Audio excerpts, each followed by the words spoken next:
Hello, this is Dr. Michael Arnheim here again with Bernard Bear. Say hello, Bernard. Hello. Wave. Bernard is going to be my partner in this whole series. I think I explained last time. And Bernard will have his own views on things. You bet. Yes, he's very opinionated. Now, what I want to talk about in this video is this whole business of Me Too, the Me Too campaign in America, Britain, and a number of other countries.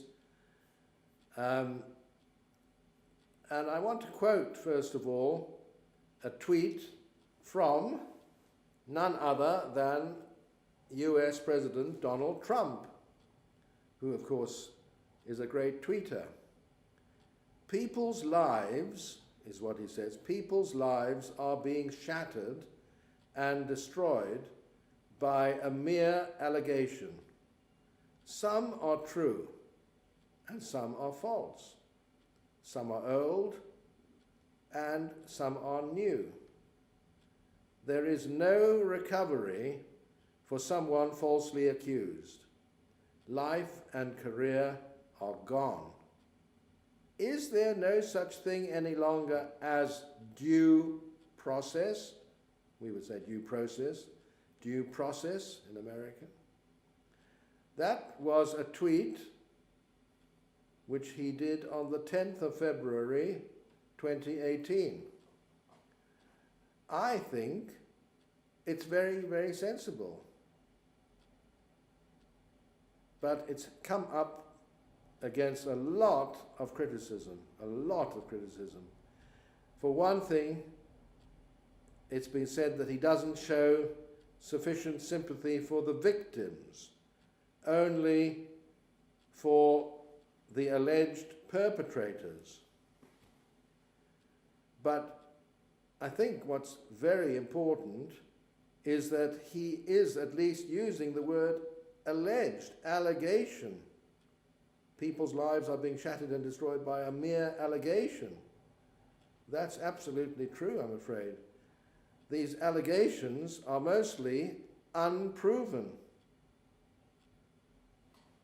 But they're credible. Yes, Bernard, that's one of the things I've heard many times. They are credible. See, Bernard is a lot more politically correct than I am, aren't you? No. Just correct. They're credible, but is that the test for something like this, which is a crime? It's an allegation of crime. Credible just means possible to be believed. Doesn't mean it's true. This is why we have law courts, to determine whether something really is true. And for crime, the test is not whether it's credible. The test is, what? You know that, Bernard? Beyond reasonable doubt. That's right. Proof beyond reasonable doubt. Even Jaguar know that, don't you? Yes. See, everyone agrees.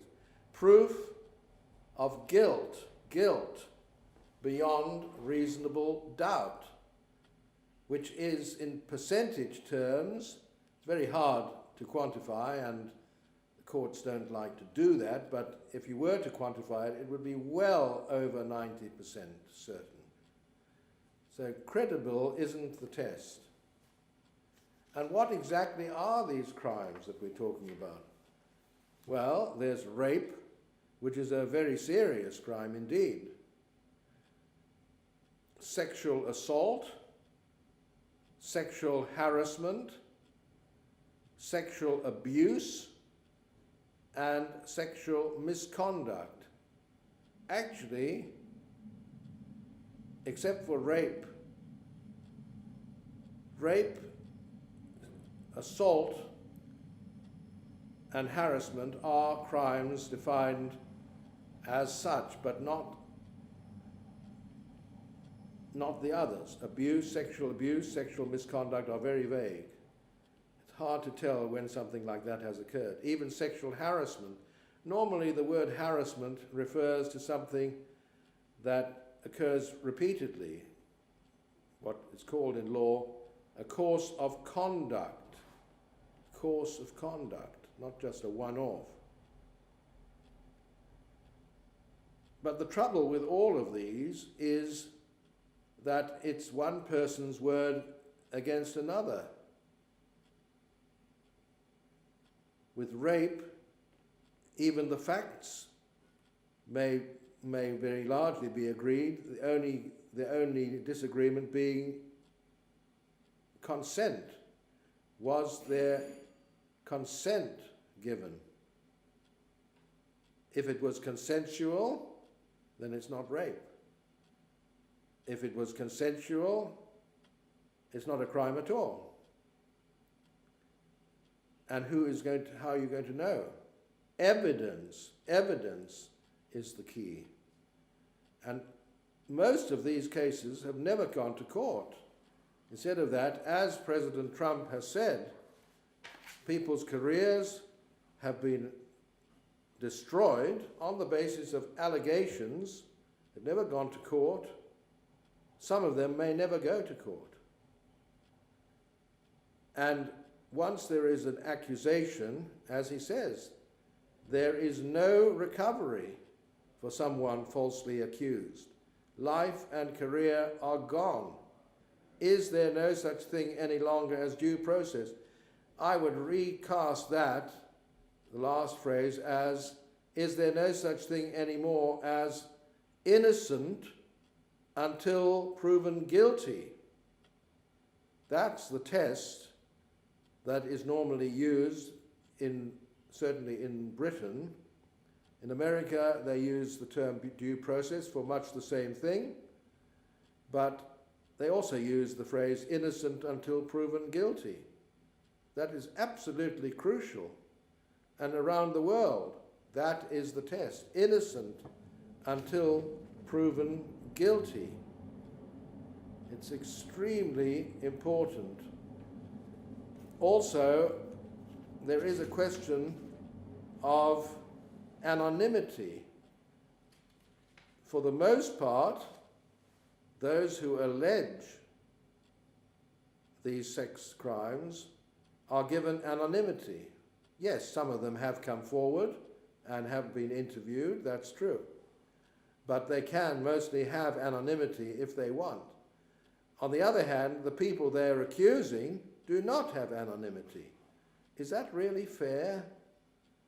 It's always been said that the people coming out and making these allegations are brave to do so. Well, maybe so, especially because in the past they were often ignored, but that is no longer the case. Also, unfortunately, for some of them at least, I don't say all by any means, but there may well be some who are motivated by different motives. The K-Ching motive, which means they're expecting some kind of compensation, or a motive of revenge and trying to bring down somebody who is powerful. I don't say that applies by any means to all or even perhaps a minority of the people who've made these accusations. But certainly it's a possibility. So I think it's time to insist on innocent until proven guilty, or due process. Do you agree, Bernard? Yes.